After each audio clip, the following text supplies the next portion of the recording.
apie tiesą ir grožį šneka tam tikri žmonės, kuriems tiesos grožio pojūtis yra iš prigimties aštresnis.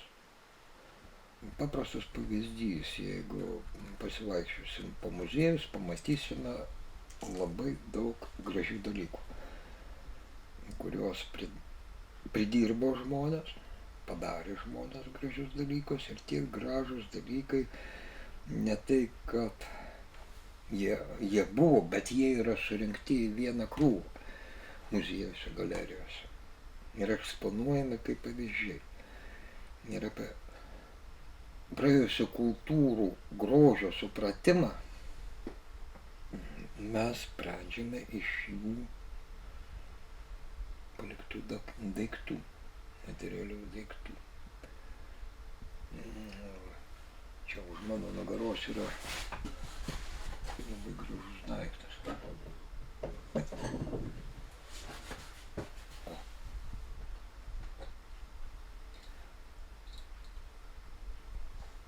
Čia iki 7 amžiaus. Vos ne lapo formos ietigalis iš Lietuvos laukų. Ideali forma. Man asmeniškai tokį daiktą padaryti būtų labai sudėtinga. Aš neturiu tokio pojūčio ir tokio meistriškumo, kaip buvo padaryti. To meistro, kuris padarė šitą daiktą. Danielio Sudeika atsirado kaip vienaląstis gyvūnas.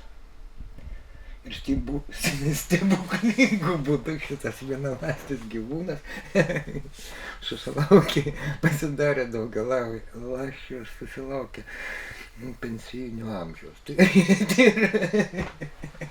yra iš esmės stebuklas absoliutus.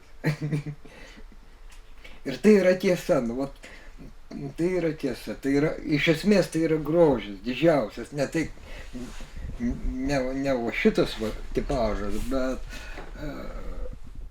kaip viskas suręsta, kaip viskas veikia, kaip viskas užstatyta, kaip ten kraujas bėga, kaip tie sąnariai dirba. Tai yra iš tikrųjų nuostabus dalykai. Stebuklingi dalykai. Čia iš tos pačios kategorijos kaip ir kas yra gražu, kas yra tiesa. Tiek tiesa, tiek grožis yra idėjos. Tai, ką mes galime vardyti, tiksliau sakant, ne tiek idėjos, kiek jėgos. Jo, kaip jėgos, kaip energija.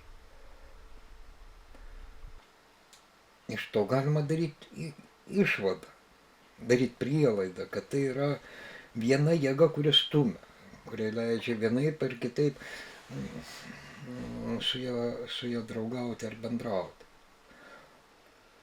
Grožis, man atrodo, yra trauka, čia kaip magnetas. Va, gražu, man gražu.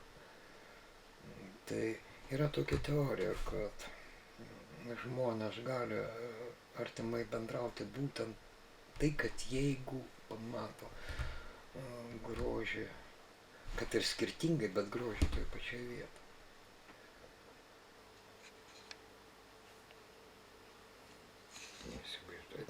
Man atrodo, kad visi pojūčiai pas mus suvokia grožį. Mes visais dalykais, visais 5 savo pojūčiais suvokiam šitą daiktą. Tas čia kažkaip tai dar ir su malonumu susiję. Galbūt nepagalvojau, kad malonumas yra grožio pinigai. Ja.